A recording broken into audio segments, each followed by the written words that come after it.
Hey everyone, welcome to Pretty Privilege. I'm Tenamane, and today I wanted to have this video focus on one parent households.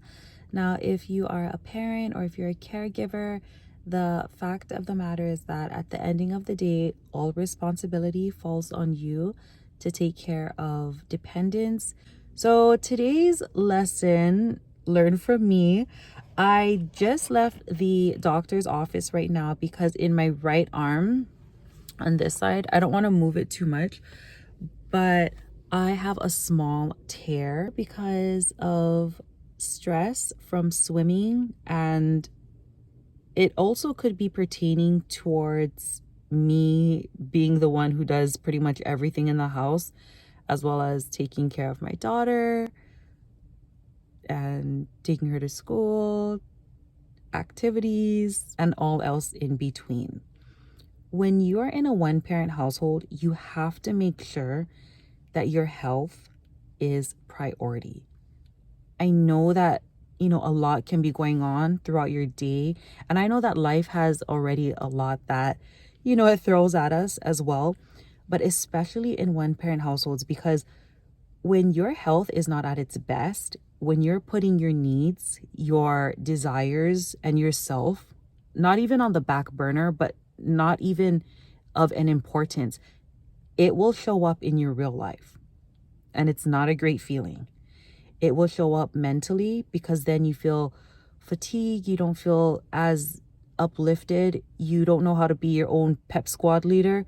It will show up financially because the way that you generate or don't generate money, you'll be able to tell. It shows up spiritually because you just have a harder time loving yourself. Therefore, this whole domino effect of if you're not loving yourself, you're not practicing whatever faith you may believe in, there's no love, that goes around. But just find time, maybe an hour a week or 2 hours a week. Oh, and you can divvy that time up on a regular daily basis to spend alone with only yourself, to check in to see how it is that you're doing, and or to do what it is that you love to do. Right now I'm gonna go to the movies. I love the movies, I love the cinema, and it just is a place for me to relax, to take it easy, to kick back on the beautiful recliners and to enjoy a movie. I'm gonna go watch Tron. So I titled this video like taking yourself out on a date, because it's very important to always remember that you need to put love into your cup. It's great, that we have kids that we love to pour into. We love filling up their cup. We love doing for them and, teaching them morale and responsibility, respect. I get it. We're parents, we're caregivers, but at the same time, we need to make sure that our cup is filled up as well. It's very easy for us just to get lost in the hustle and bustle and daily grind of things and just to push our health, like what I've been doing for about a month now. But, health to the side. And you never want for that to happen for yourself. Because if you're not good, if you're not at your best, and how do you expect for you to be pouring into somebody else's cup when your cup is in overdraft?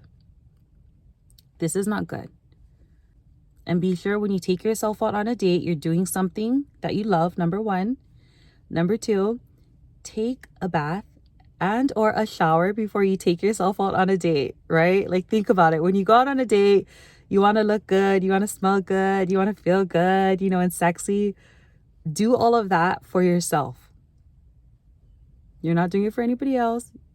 It's for us. And enjoy it. Put away all technology, whatever else, and just spend what it is that you like doing by yourself. I've been taking myself out on a date for maybe like 2.5 years now. At first, it feels weird, because if you're like me and you're not used to doing things like by yourself, it's like uncharted waters that you're swimming in. It's freaking terrifying. But gradually over time, what I would recommend is just starting very small. At first, I would just take myself out through the drive-through and I would just like eat in my car. And then I started to get food and then just eat at like a picnic out in a park, in a public park. And then eventually is when I started to take myself out to like the movies and restaurants and to just be comfortable in my own skin while doing so. It's great, I wanted to add one more very important aspect of when you take yourself out on a date. I want you to not feel guilty. I know in the beginning part of me, like taking myself out on dates, I would feel so bad because in my mind, I was like, oh, I should just be saving this money. I shouldn't be here right now because my daughter is not with me. I should be either cleaning the house or making food or working. And I would just have all of these excuses as to why I should not be pouring into my cup. Not good.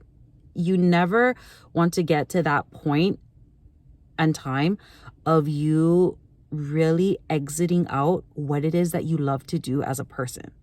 We're all human and we all have our own desires, but I definitely feel like when you are taking yourself out on a date and when you're filling up your cup, it's necessity.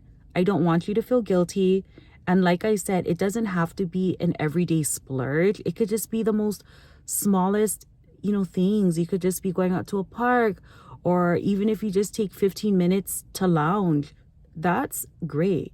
You're still resting and you're still relaxing in a way to where it's not overindulgence.